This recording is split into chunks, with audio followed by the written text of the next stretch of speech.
कोई भी निर्माण, चाहे वो भवन का हो या जीवन का हो, हर निर्माण में संगठन की आवश्यकता होती है। लोग संगठित न होकर एकाकी जीवन जब पसंद करने लगते हैं तो बहुत सारी परेशानियां खड़ी हो जाती हैं।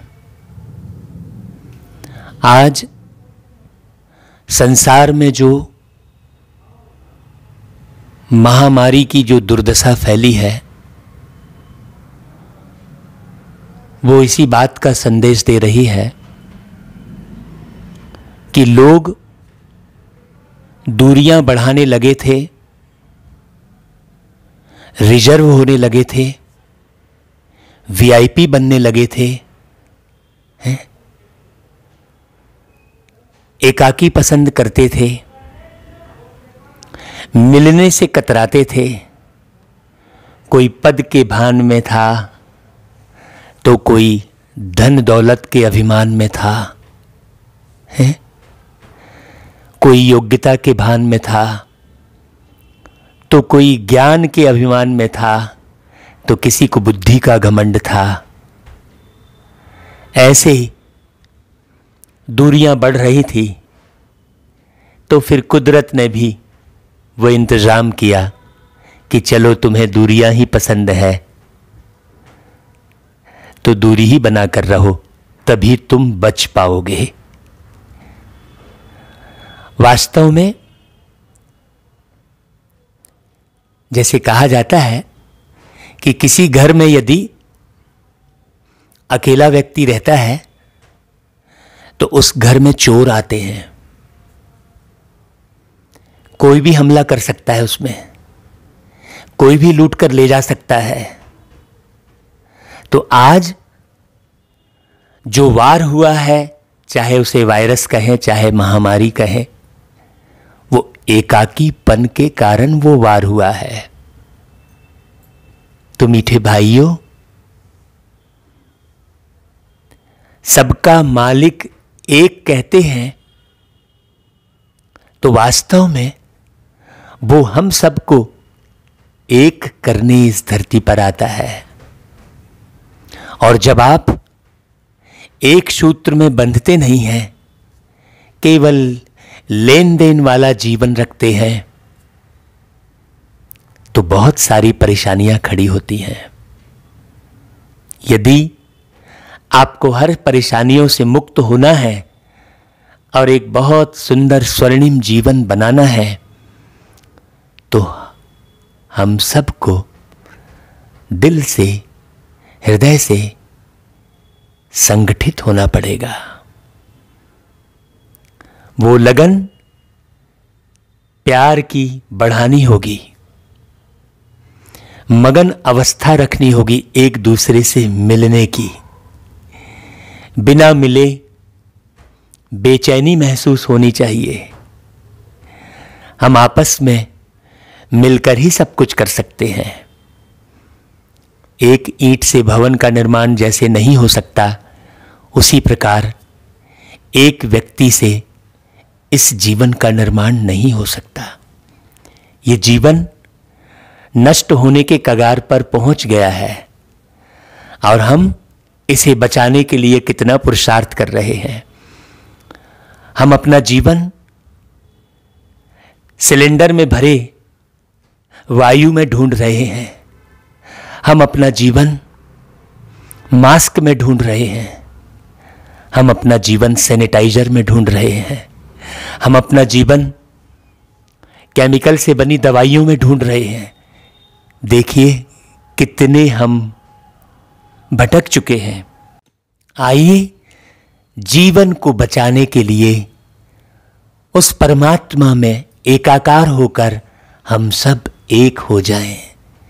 प्यारे पिता परमात्मा ने धरती पर आकर कहा कि बच्चे, मैं इस धरती पर नहीं रहता हूं, तुम लोगों को एक करने के लिए ही धरती में आता हूं। जब तुम अलग अलग हो जाते हो, जब तुम आदि मध्य अंत को भूल जाते हो, तुम इस सृष्टि चक्र के ज्ञान को विस्मृत कर जाते हो, तब मैं धरती पर आकर सारे राज बताकर तुम सबको एक करता हूं, एक धर्म बनाता हूं, एक राज्य बनाता हूं, एक के हाथ में सत्ता सौंपकर एक सबको एक करके उस एक को इतना प्यारा बनाता हूं कि वो सबकी सेवा करता है। अभी तो मुंडे मुंडे मतिर भिन्ना वाली स्थिति इस पृथ्वी पर हो चुकी है।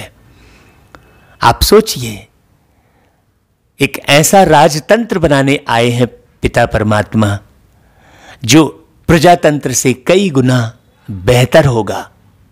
क्यों? क्योंकि यदि हम लोकतंत्र और प्रजातंत्र की स्थापना करते हैं तो अनेकों मुखिया हो जाते हैं, सबको लीडरशिप चाहिए, सबको मुखियापन चाहिए, तो खिंचाव बढ़ता चला जाता है और सब दुखी हताश परेशान हो जाते हैं।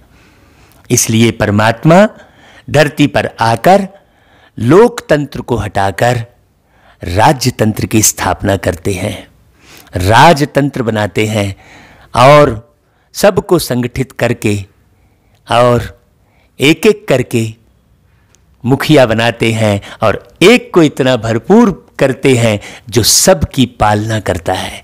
उसे ही कहते हैं कि शंकर के द्वारा सारे विषय विकारों का नाश और विष्णु के द्वारा पालना और ब्रह्मा के द्वारा स्थापना। तो प्यारे पिता परमात्मा ब्रह्मा के द्वारा एक बहुत सुंदर सृष्टि की रचना कर रहे हैं। आप जल्दी से जल्दी मानेंगे तो इस विनाश लीला में आप स्वयं को बचाकर उस विष्णुपुरी में आप बहुत उच्च स्थान पा सकते हैं। उसके लिए वो परवरदिगार हमें पुरुषार्थ करना सिखाते हैं। किसी को यूं ही कुछ भी दिया नहीं जा सकता, चाहे वो आपका अपना सगा बेटा भी क्यों ना हो, लेकिन आप कुछ भी देने से पहले उसकी योग्यता की जांच करते हैं।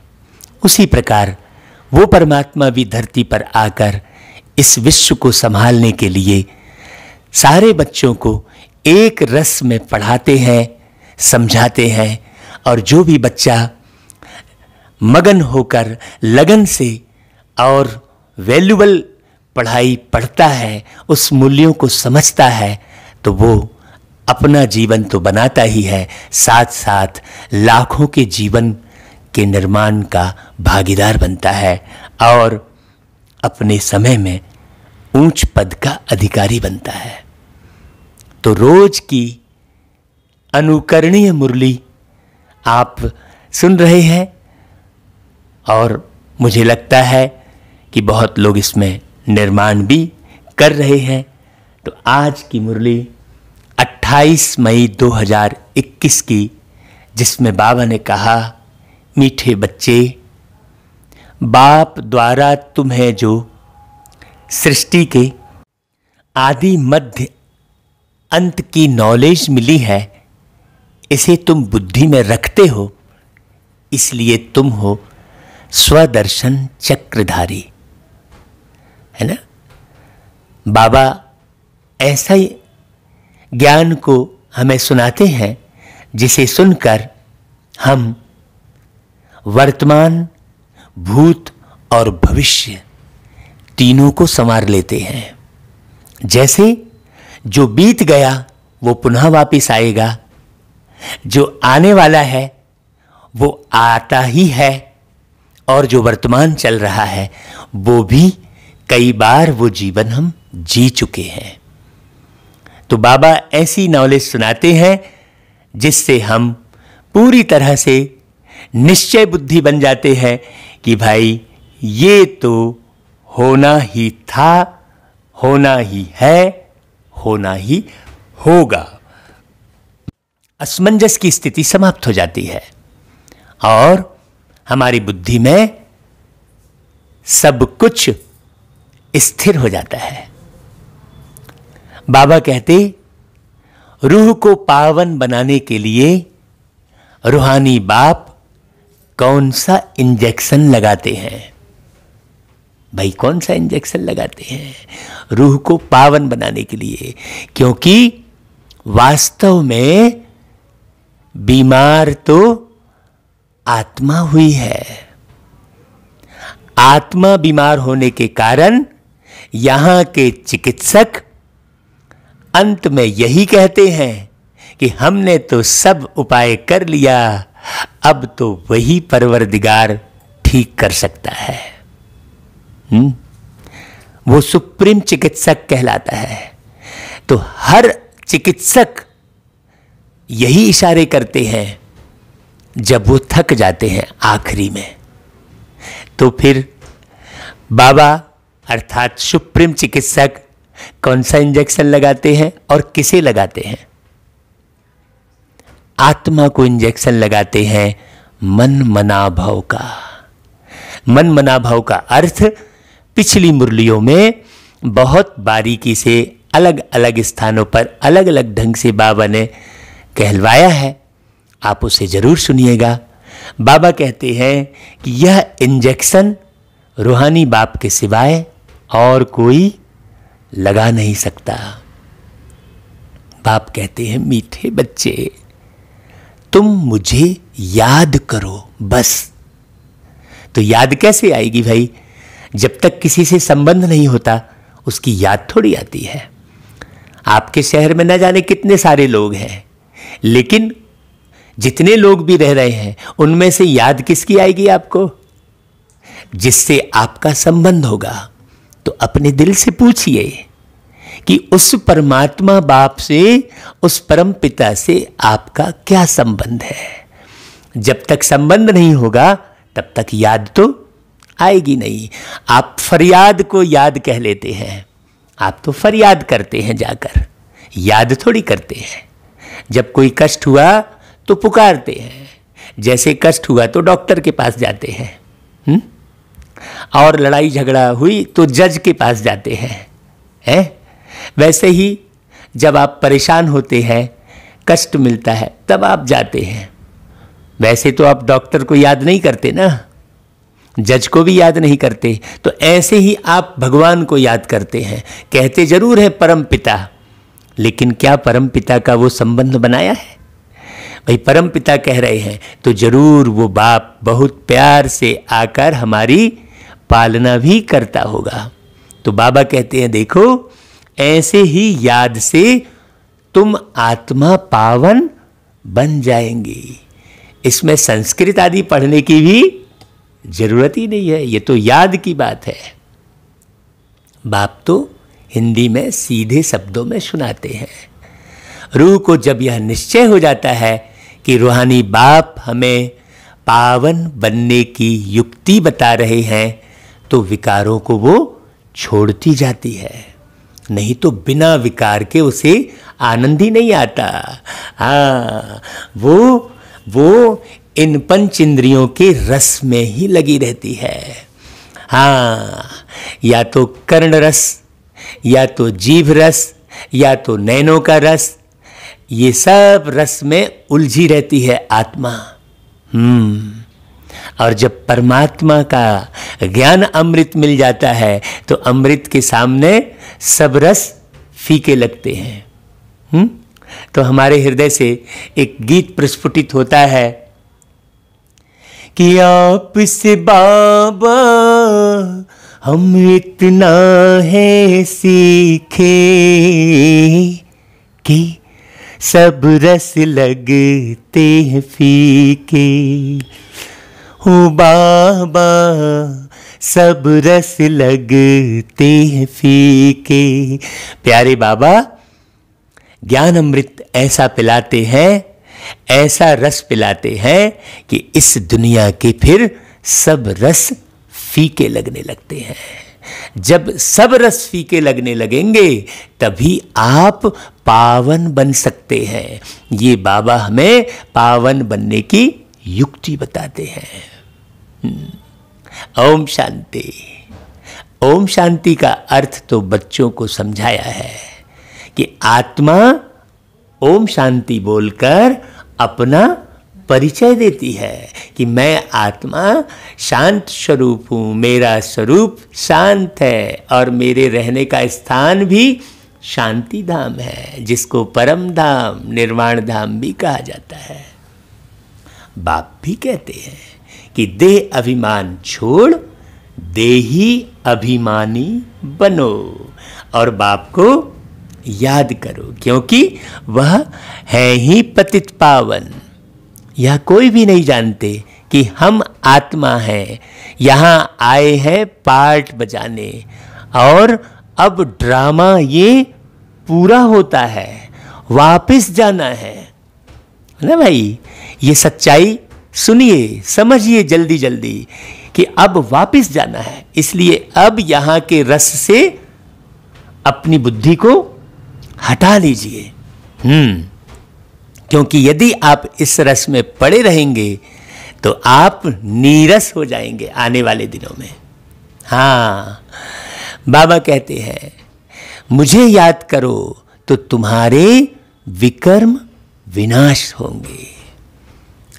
इसको ही संस्कृत में कहते हैं मन मना भव। बाप ने कोई संस्कृत में नहीं कहा है, बाप तो इस हिंदी भाषा में समझाते हैं। जैसे गवर्नमेंट कहती है एक ही हिंदी भाषा होनी चाहिए, बाप ने भी वास्तव में हिंदी में ही समझाया है, क्योंकि बाप आते ही हिंदुस्तान में है। इसलिए भारत को माता कहते हैं। परंतु इस समय अनेक धर्म मठ पंथ होने के कारण भाषाएं भी क्या कर दी है, अनेक प्रकार की कर दी है। जिसकी जो मर्जी में आया तो जिस वस्तु का कोई अलग नाम रख दिया, किसी व्यवहार को अलग तरीके से कह दिया, है ना भाई। जैसे हम छोटे छोटे बच्चे थे, जब छोटे थे तो हम दोस्त लोग मैंने किसी भी बात को बिगाड़ के बोला करते थे। हाँ, तो वो ही भाषा चल पड़ी थी। अब वो बिगड़ी हुई भाषा बड़े बड़े लोग समझ नहीं पाते थे, लेकिन हम मित्र आपस में समझ जाते थे। वो नई भाषा ऐसी तैयार कर लिए थे, हैं। ऐसे ही जो है ऐसी बहुत भाषाएं तैयार हो गई। हाँ, तो बाबा कहते हैं कि भाषा भेद भी बहुत बढ़ गया, उसमें समय भी कितना जाता है। आप सोचिए कि मोबाइल आप जब लगाते हैं तो एक बार वहाँ की भाषा बोलेंगे, फिर इंग्लिश की भाषा बोलेंगे, फिर हिंदी की भाषा बोलेंगे, आप सुनते रहिए, तो समय कितना जा रहा है। और समझ में तो आ नहीं रहा है, तो मन भी जो है विचलित होता है। एक माने टेंशन क्रिएट होता है माइंड में। तो बाबा कहते हैं कि हिंदी ही एक ही भाषा में समझाता हूँ, है ना भाई। सतयुग में इतनी भाषाएं नहीं होती जितनी यहाँ है भाई। देखो ना, गुजरात में रहने वालों की भाषा अलग, उड़ीसा में रहने वालों की भाषा अलग, जो जिस गांव में रहते हैं वहाँ की भाषा जानते हैं। तो एक नासमझी और एक लड़ाई तो इस भाषा की भी है? तो अनेक भाषाएं हैं। सतयुग में तो एक ही धर्म एक ही भाषा थी। अभी तुम बच्चों को सृष्टि के आदि मध्य अंत की नॉलेज बुद्धि में है। यह कोई शास्त्र में नहीं है, शास्त्र में ये नहीं वर्णन है ना। आत्मा का ज्ञान शास्त्र में पूरा पूरा है ही नहीं। हाँ, उन्होंने तो कह दिया कि 84 लाख योनि में जन्म लेती है, ऐसा कह दिया। बाबा कहते हैं ऐसा कोई शास्त्र नहीं जिसमें यह नॉलेज हो। ना कल्प की आयु का ही लिखा हुआ है और ना किसको मालूम है। सृष्टि तो एक ही है, सृष्टि का चक्र फिरता रहता है। नई से पुरानी, पुरानी से फिर नई होती है। भाई, नई बनाने के लिए किसी भी चीज़ को उसी स्थान पर नया बनाने के लिए, जैसे एक पुराना मकान है और उसी स्थान पर नया बनाना है, तो उस पुराने मकान को पूरा डिस्ट्रॉय करना पड़ेगा ना। उसी प्रकार इस दुनिया में जितनी भी संस्कृति है, रहन सहन है, भाषा है, जो भी है, सब गड़मगू हो गया है ना भाई। और जो है अगड़म बगड़म कर दिए हैं, कितना सारा जो है बिगाड़ हो गई है, तो इस सब को तो मिटाना पड़े ना। तो पुरानी दुनिया को मिटाए और फिर बाबा नई दुनिया बनाते हैं, और उसका कार्य पहले से होगा ना भाई, एकदम से थोड़ी तोड़ देंगे भाई। पुराने मकान को कब तोड़ेंगे? जब नए मकान बनाने की ताकत आ जाएगी, वो व्यवस्था हो जाएगी, तब पुराना मकान तोड़ेंगे। उसी प्रकार ये नई दुनिया का मालिक क्या करता है? दुनिया का निर्माण करता है ना भाई। कहते भी हैं भाई ये दुनिया का एक मालिक है, सारे जहां का एक मालिक है। आप जो है राष्ट्रपति को जानते हो, प्रधानमंत्री को जानते हो, लेकिन विश्वपति को जानते हो क्या? सोचने की बात है ना भाई। आपका राष्ट्र तो विश्व के अंदर ही है ना, तो विश्वपति भी तो कोई होगा ना। तो इसको कहा जाता है स्वदर्शन चक्र। जिसको इस चक्र का नॉलेज है उसको कहा जाता है स्वदर्शन चक्रधारी, जो विष्णु के हाथ में एक चक्र दिखा दिए हैं। आत्मा को ज्ञान रहता है यह सृष्टि चक्र कैसे फिरता है, वह फिर कृष्ण को विष्णु को स्वदर्शन चक्र दे देते हैं, वैसा तो है नहीं। हाँ, अब आप समझाते हैं। उन्हों को तो नॉलेज थी ही नहीं भाई, जरूरत भी नहीं है, क्योंकि वो दुखी थोड़ी हैं। हाँ, सृष्टि के आदि मध्यांत का नॉलेज शिव पिता परमात्मा ही देते हैं। यह है स्वदर्शन चक्र। बाकी कोई हिंसा की बात नहीं कि जिससे गला कट जाए। अब तो वो दिखाते हैं कि हाथ से उंगली से चक्र निकला और गला कट जाए, यह सब झूठ लिख दिया है ना भाई। ज्ञान से अज्ञानता मिट जाती है, बस इतनी बात है। अज्ञान अंधेरा मिट जाता है। अब वो अज्ञान अंधेरे को काला काला राक्षस दिखा देते हैं, काले कलूटे राक्षस दिखा देते हैं, सींग वाले ऐसा दिखा देते हैं, और उसकी गर्दन कटती दिखाते हैं। हाँ, अभी तो अज्ञानता की सींग है ना, है अज्ञानता होने के कारण, ना समझी के कारण ही तो लड़ते हैं आपस में। फिर समझने के लिए कोर्ट कचहरी जाते हैं, फिर समझने के लिए कितने सारे वकील वो सब वो करते हैं, एक बात को समझने के लिए ही ना। हाँ चलो बताओ भाई, वो जज कहेगा हाँ बताओ क्या हुआ, फिर वो बोलेगा ये हुआ वो हुआ, फिर वकील बोलेगा ये हुआ। तो उस बात को समझने के लिए ही तो, लड़ाई को ख़त्म करने के लिए समझदारी चाहिए, तो वो समझ बाबा आकर देते हैं, तो सारी लड़ाई ख़त्म हो जाती है। बाबा कहते हैं ऐसे कोई गर्दन थोड़ी कटती है। अब उन्होंने राक्षस और देवता दिखा दी है, ऐसा कुछ है नहीं। बाकी कोई हिंसा की बात ही नहीं, बाबा कहते हैं। तो यह नॉलेज शिव पिता परमात्मा के सिवाय कोई नहीं दे सकता। मनुष्य को कभी भगवान कह नहीं सकते, लोग तो मनुष्य को भी भगवान कह देते हैं, जबकि ब्रह्मा विष्णु शंकर को भी भगवान नहीं कह सकते, देवता कहा जाता है। जो बाप की महिमा है वह देवताओं की भी नहीं है ना भाई। बाप तो राजयोग सिखा रहे हैं, ऐसे नहीं कहेंगे कि बच्चों की भी वही महिमा है जो बाप की है। बच्चे फिर भी पुनर्जन्म लेते हैं, बाप तो पुनर्जन्म में नहीं आते हैं, एक बार ही धरती पर आते हैं। इसलिए मीठे भाइयों, आप इस राज को बहुत अच्छे से समझ लो। बच्चे बाप को याद करते हैं, ऊंचे ते ऊंचा है भगवान, वह सदा पावन है। बच्चे पावन बन फिर पतित बन जाते हैं, बाप तो नहीं बनेंगे ना पतित, बाप तो है ही पावन। बाप का वर्षा भी जरूर चाहिए बच्चों को। तो यहाँ बाप कौन है? परमात्मा। और बच्चे कौन? आत्माएं, बहुत सारी आत्माएं। परमात्मा एक और आत्माएं अनेक। तो यहाँ किन बच्चों की बात चल रही है? आत्मा बच्चे की बात चल रही है ना भाई। जो शरीरों में बैठी हैं आत्माएं, जो शरीर में बैठकर आंख रूपी खिड़की से देख रही हैं, मुख रूपी यंत्र से बोल रही हैं, कर्ण रूपी यंत्र से सुन रही हैं। हाँ, तो बाबा कहते हैं एक तो मुक्ति चाहिए और दूसरा जीवन मुक्ति चाहिए। शांति धाम को मुक्ति और सुख धाम को जीवन मुक्ति कहा जाता है। एक है मुक्ति, मतलब शरीर भी नहीं है, सामग्री भी नहीं है, रिश्ते नाते भी नहीं है, दुनिया भी नहीं है, हैं?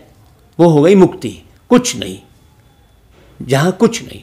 और जीवन मुक्ति, जीवन मुक्ति मतलब सब कुछ रहते हुए वो मुक्त अवस्था जो परम धाम में है। तो भाई कौन सी अच्छा कहलाएगा? कुछ भी न रहे, फंसे रहे है, या तो कुछ भी ना रहे, या रहे तो उसमें हम उलझे फंसे रहे, दोनों खराब है। भाई सब कुछ रहे और हम उलझे ना रहे, यही तो है ना भाई सुख, उसे ही सुख कहेंगे। और यदि आपके पास खूब बड़े बंगले, गाड़ी, ये वो सब साधन है, लेकिन सुख नहीं है, आप खुद सोचो ना भाई कि आप घर में रहते हो तो सारे भौतिक साधनों से पूरा घर पटा पड़ा है, लेकिन वहाँ कोई रहने वाला नहीं है, तो वो भौतिक साधन आपको सुख देंगे? बैठने की इच्छा होगी? आप किसी घर में जाओगे, खूब अकीचार सब कुछ है, लेकिन वहाँ कोई है नहीं मिलने वाला, तो क्या करोगे आप? जल्दी से भागने की कोशिश करोगे, फिर वो सामान आपको आकर्षित नहीं करेगा, फिर उस सोफा में बैठने की इच्छा नहीं होगी आपको, क्योंकि वहाँ कोई नहीं है। तो लगेगा अरे भैया भागो यहाँ से, यहाँ कोई नहीं है। तो फिर वो भौतिक साधन क्यों नहीं सुख दिया भाई आपको? सोचने की बात है। मतलब सुख देता कौन है?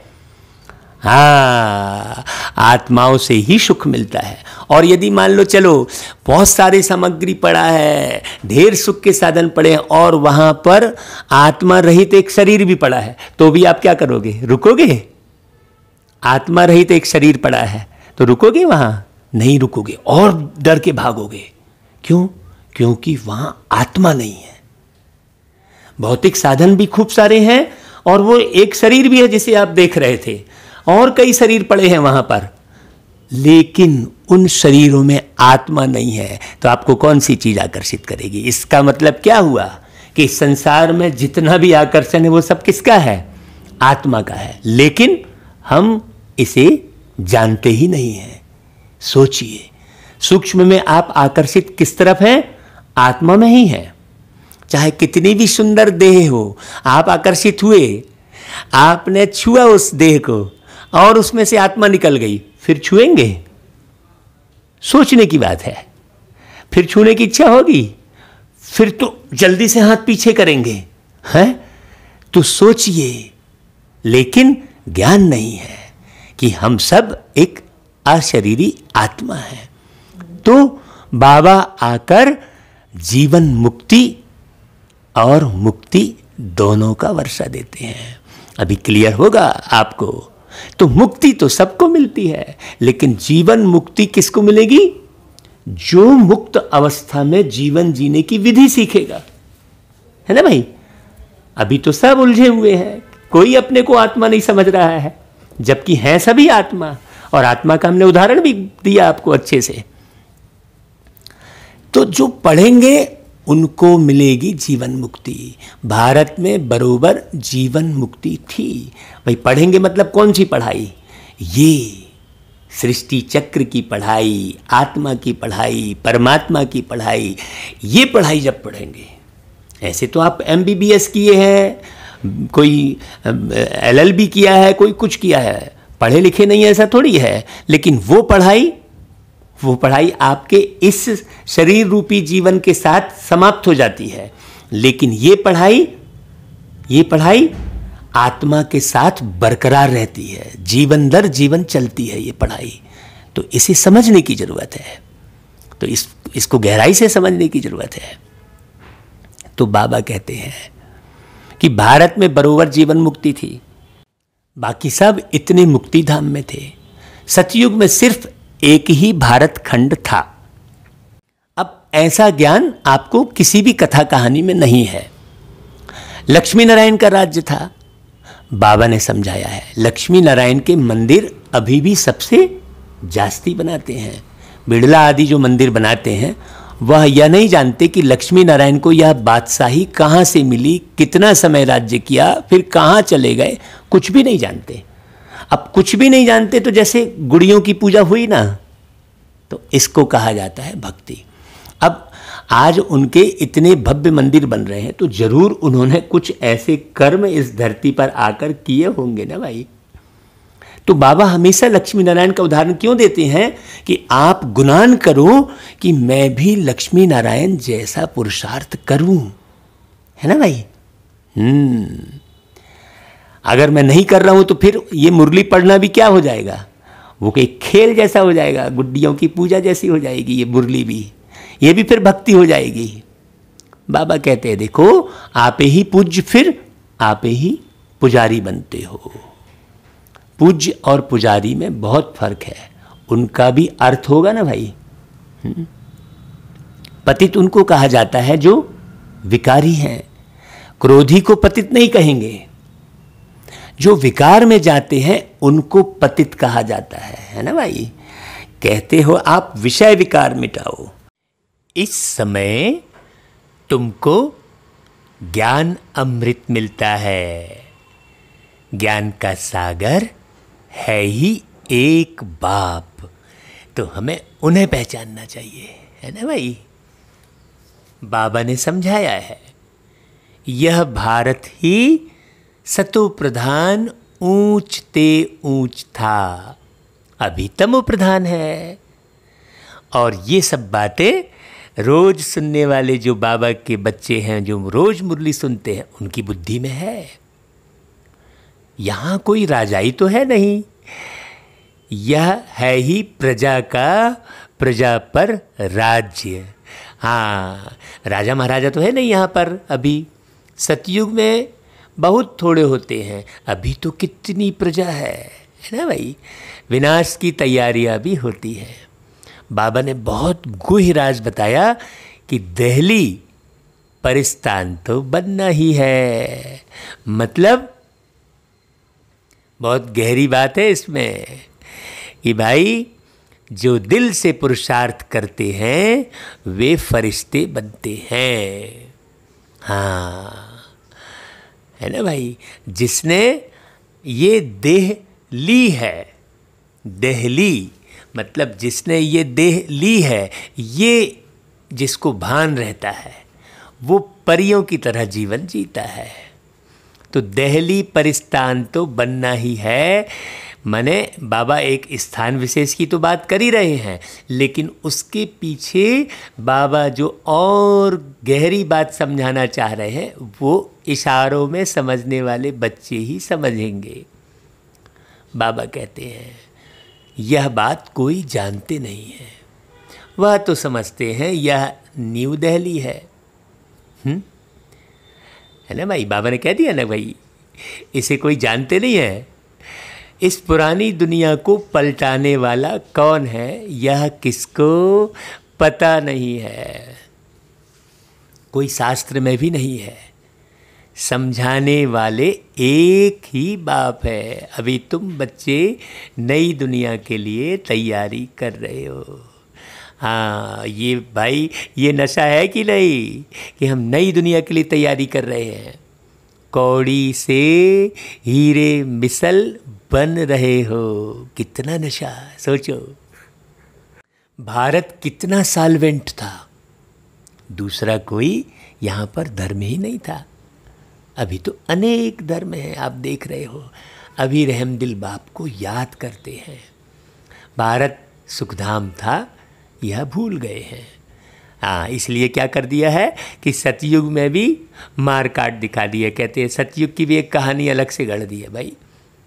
वहाँ तो सुखधाम था, सतयुग में काहे को किसी भी किस्म की लड़ाई होगी। अब तो भारत देखो क्या हाल हो गया है। बाबा देखो धरती पर आकर कैसे भारत की चिंता कर रहे हैं। बाबा कहते हैं नहीं तो भारत हेवन था, बाप का जन्म स्थान है ना भाई, तो भाई हेवन तो रहेगा ही।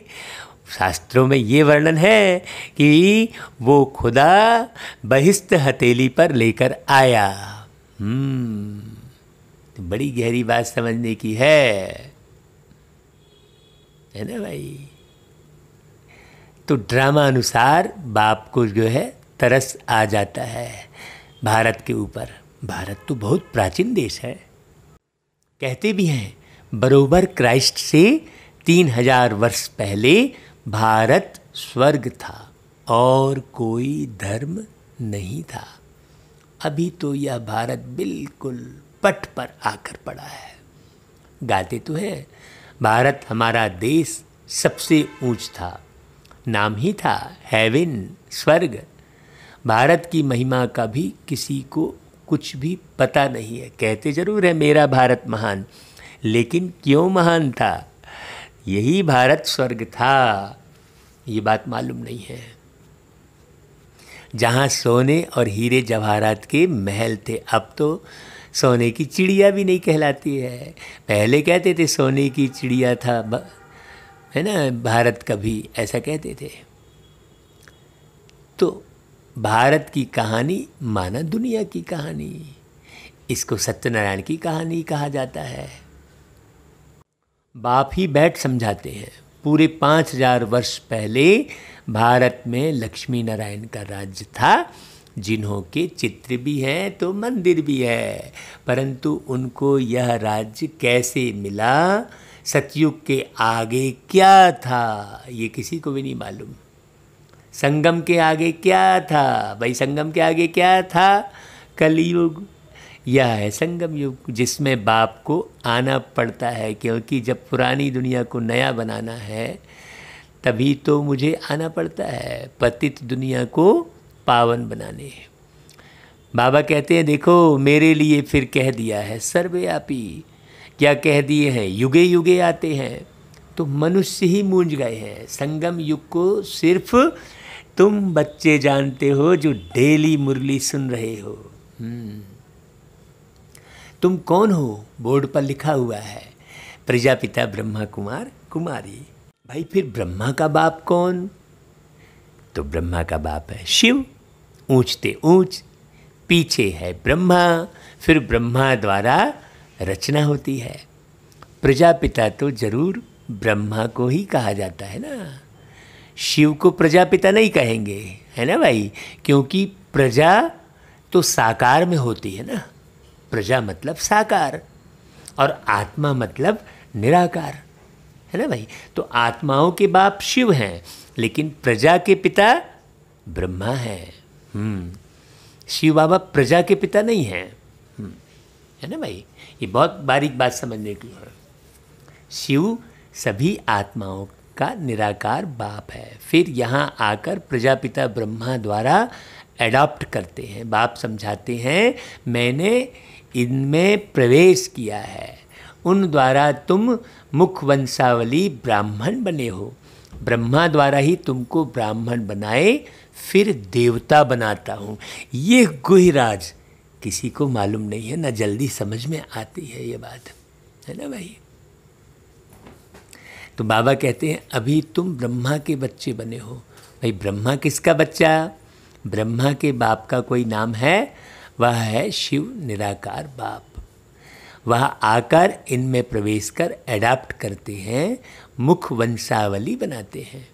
बाप कहते हैं मैं इनके बहुत जन्मों के अंत में प्रवेश करता हूँ। हाँ, जब देखो जब 60 वर्ष के हो जाते हैं, अंत मतलब भाई अंत समय में बहुत कष्ट देखने मिलेंगे ऐसा बोलते हैं। तो अंत समय 60 वर्ष से शुरू हो जाता है अंत समय, है ना भाई।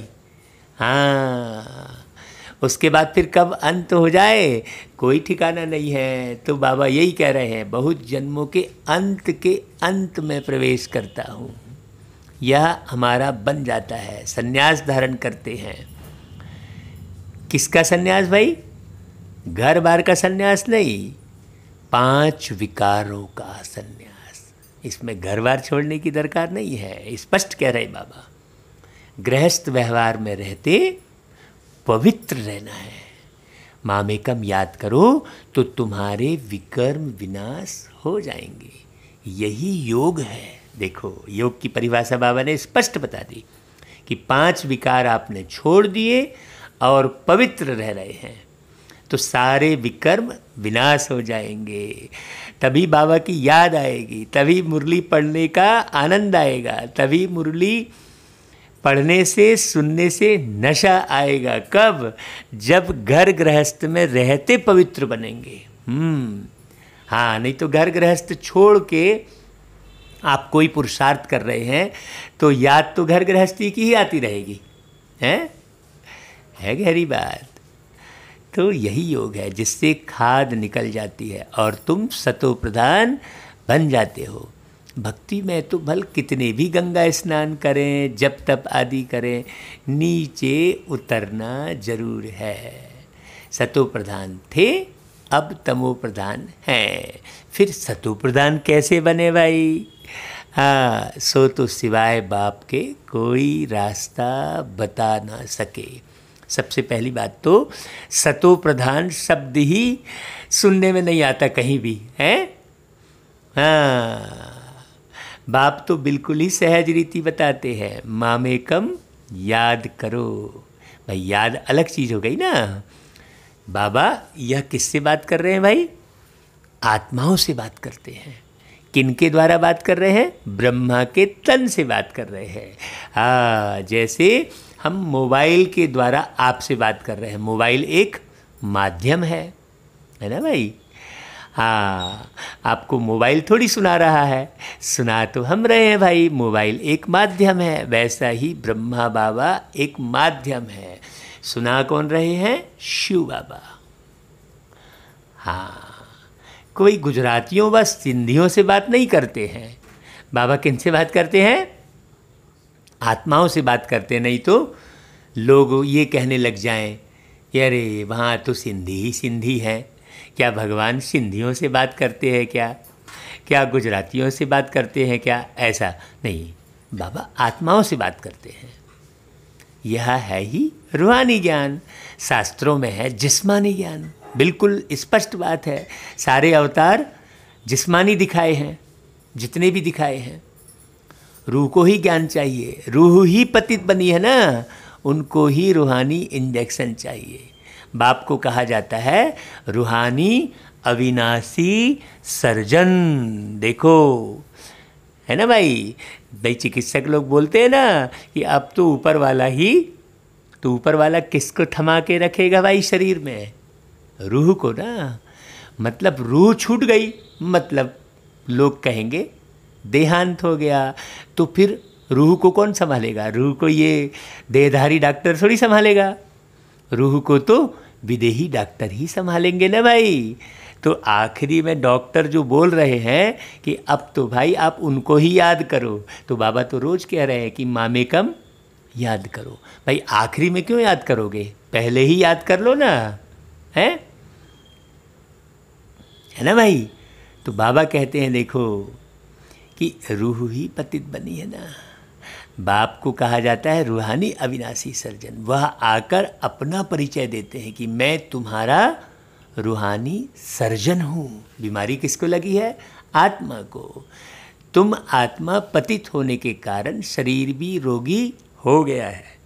इस समय भारतवासी तथा सारी दुनिया नरकवासी है।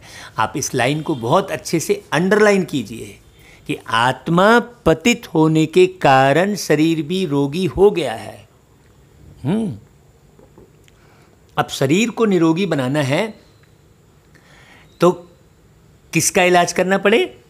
आत्मा का। माने आत्मा को पतित से पावन बनना पड़े, है ना भाई? स्पष्ट बाबा कह रहे हैं। तो और बाबा क्या कह रहे हैं कि इस समय सारे भारतवासी और सारी दुनिया नरकवासी है, मतलब पतित है। फिर स्वर्गवासी कैसे बन सकती है? सो तो बाप समझाते हैं। बाप कहते हैं मैं ही आकर सब बच्चों को स्वर्गवासी बनाता हूँ। अब मैं कहूँगा भाई मैं स्वर्गवासी बनने का पुरुषार्थ कर रहा हूँ, तो लोग कहेंगे अरे ये क्या बात कर रहे हैं भाई? क्योंकि स्वर्गवासी होना तो लोग दुखी होते हैं। फलाना व्यक्ति स्वर्गवासी, ओहो ऐसा करेंगे। भाई स्वर्गवासी हो गया ना, कह रहे हैं स्वर्गवासी हो गया, लेकिन ध्यान ही नहीं है कि भाई स्वर्ग तो सबसे बड़ा सुख है। तुम भी समझते हो बरोबर हम नरकवासी थे। कलयुग को नरक कहा जाता है, अब नरक का भी अंत है। भारतवासी इस समय रौ नरक में पड़े हैं। इसको सावरंटी भी नहीं कहेंगे, लड़ते झगड़ते रहते हैं जहाँ देखो वहीं। अब बाप स्वर्ग में ले जाने लायक बनाते हैं तो उनका मानना चाहिए ना भाई। हाँ, अभी लोग भगवान को मानते हैं जबकि भगवान की माननी चाहिए ना भाई। हाँ, अब लोग आजकल ये कहते भी हैं कि भगवान की मानो, लेकिन भगवान की क्या मानो? तो उसके लिए मुरली सुनना पड़े ना भाई।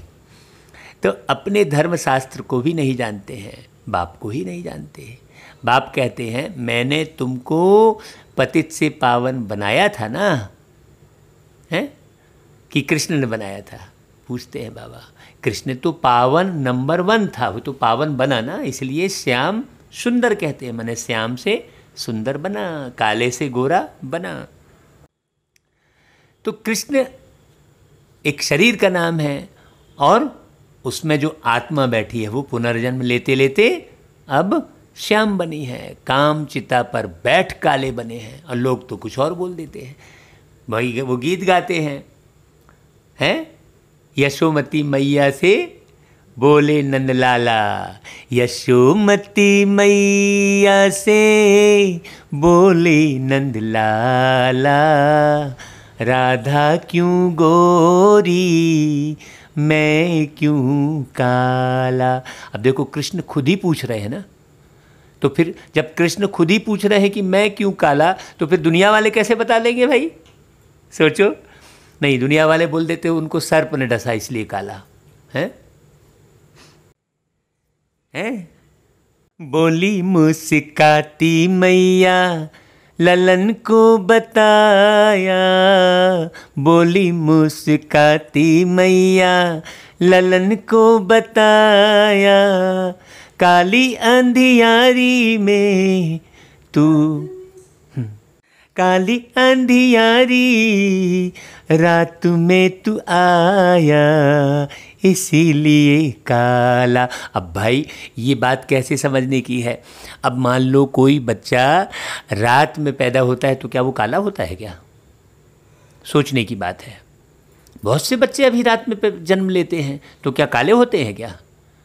काली अंधियारी रात में, तो कौन सी काली अंधियारी रात, ये समझने की ज़रूरत है। गीत तो हमने सुना, काली अंधेरी रात कौन सी? ये कलयुग रूपी काली अंधेरी रात। हाँ, जिसमें सब काले कारनामे करते हैं। तो काले कारनामे करने वाली कौन? आत्मा। काम चिता पर बैठ काले बने हैं। कौन? आत्मा काली बनी है। तो बात किसकी हो रही है? आत्मा की हो रही है। इसमें चेहरे वाली बात नहीं है।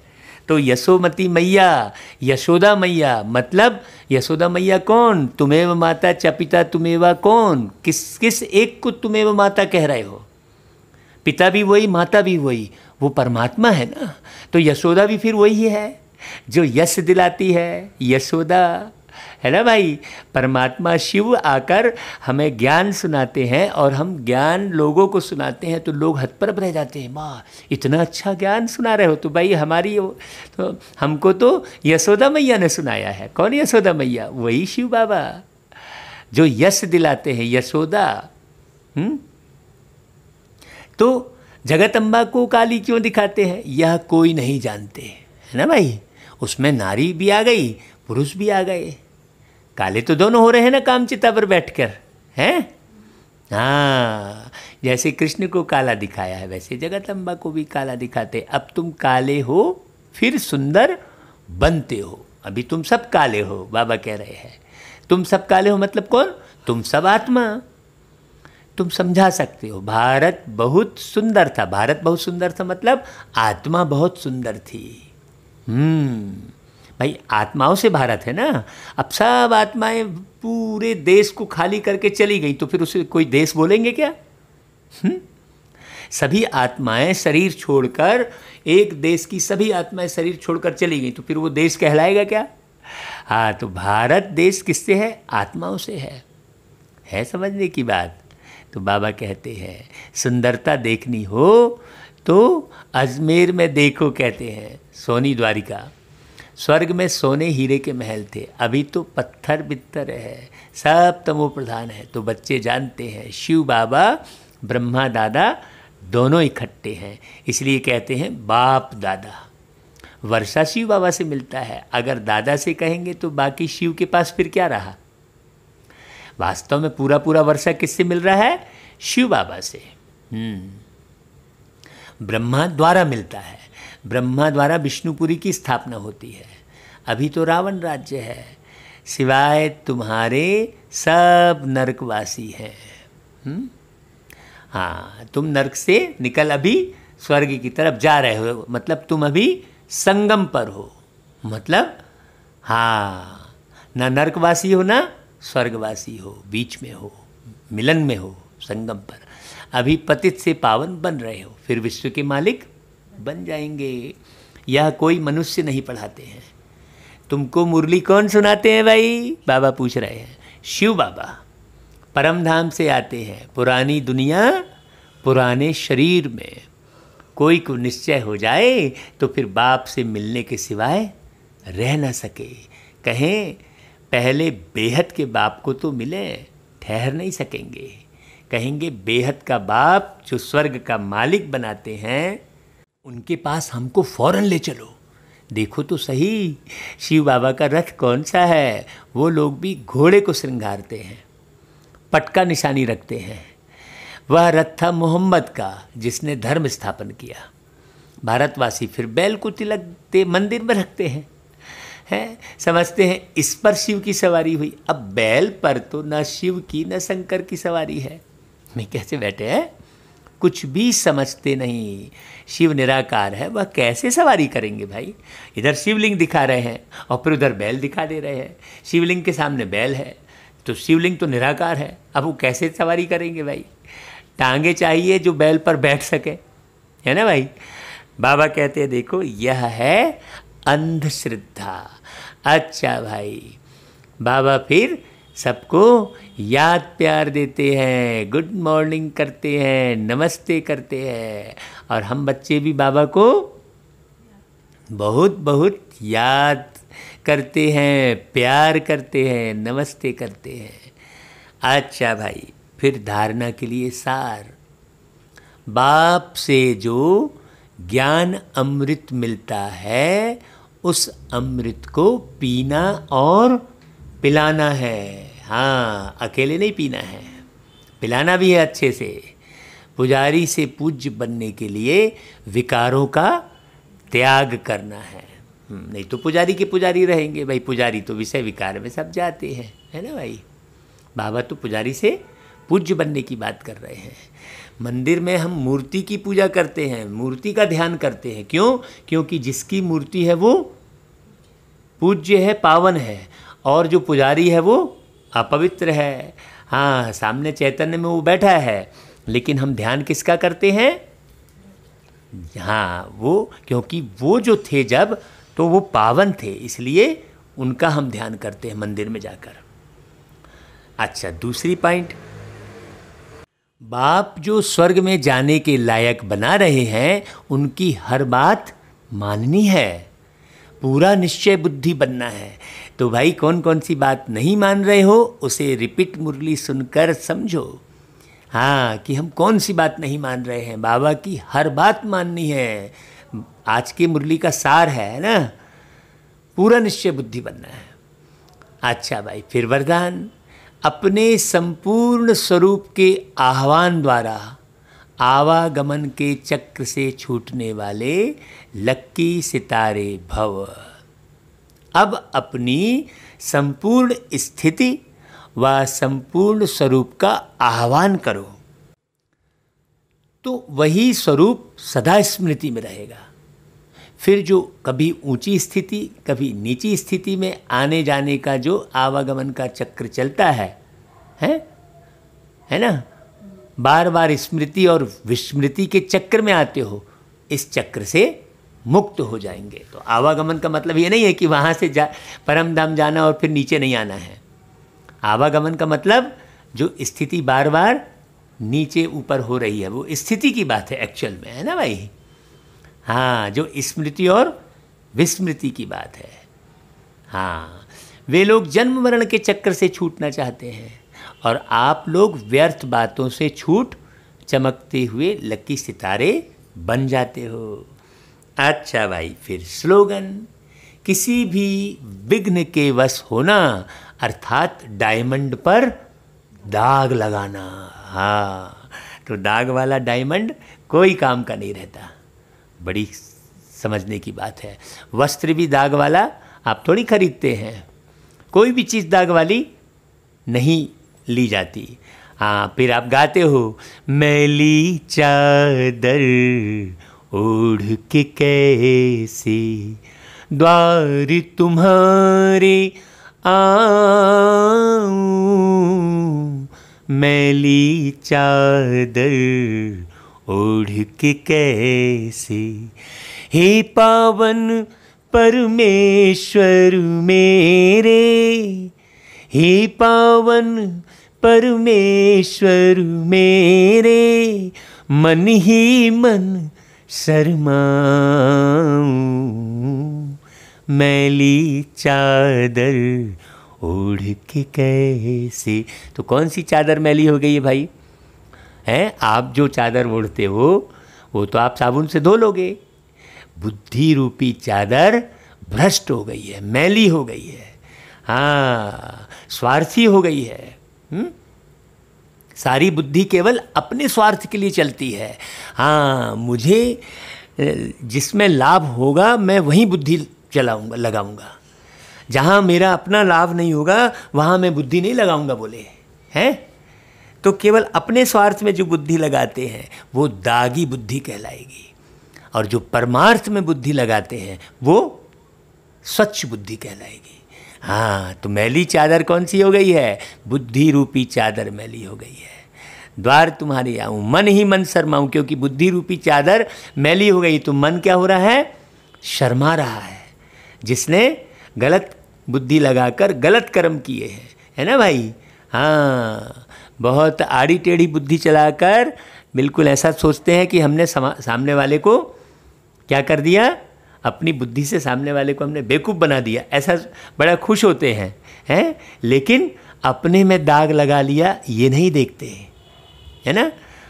तो फिर गीत गाते हैं, पावन परमेश्वर मेरे, मतलब वो परमात्मा ही पावन बनाते हैं, ये स्पष्ट है इस गीत में, है ना भाई? अच्छा भाई, ओम शांति।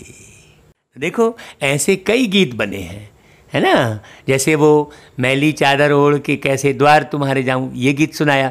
वैसे ही एक गीत और है कि लागा चुनरी में दाग छुड़ाऊं कैसे, लागा चुनरी में दाग छुड़ाऊं कैसे, चुनरी में दाग छुड़ाऊं कैसे, घर जाऊं कैसे, लागा चुनरी में दाग छुड़ाऊं कैसे, लागा। ऐसा बोल रहे हैं, मतलब अपनी चुनरी में जो दाग लग गया है उसे कैसे छुड़ाऊं, ये प्रश्न कर रहे थे आपने। और कैसे घर जाऊं? भाई घर तो तुम्हारा यहीं है, हैं? तो कौन से घर जाने की बात है और कौन सा दाग छुड़ाने की बात है, इस पर थोड़ा विचार मंथन करना भाई। तो कौन छुड़ाएगा चुनरी में दाग और कौन ले जाएगा घर? घर का मालिक ही तुम्हारी चुनरी के दाग को छुड़ाएगा और घर ले जाएगा। जो असमंजस वाला गीत है, बहुत सारे गीत आत्माओं ने गाए हैं, है ना भाई, जिसमें प्रश्न है ना? मैली चादर ओढ़ के कैसे जाऊं, है ना? चुनरी में दाग कैसे छुड़ाऊं? तो ये मुरली जो बाबा सुना रहे हैं, इससे जो बुद्धि रूपी चुनरी में दाग है लगा हुआ है, ये मुरली के ज्ञान से ही छूट जाता है। ये प्रैक्टिकल लाखों लोग इसका अनुभव कर रहे हैं, तो आप क्यों पीछे रह रहे हैं भाई? जल्दी जल्दी आप भी मुरली सुनने का पुरुषार्थ कीजिए, और एक बार नहीं 5-5 बार सुनिए, ठीक है भाई? क्यों? क्योंकि आपको 5 युगों का भाग्य बनाना है ना? अच्छा भाई, ओम शांति। फिर कल मिलेंगे बाबा की बहुत मधुर मधुर मुरली के साथ। कौन सी तारीख? 29 मई की मुरली के साथ कल फिर मिलेंगे। तब तक के लिए अलविदा।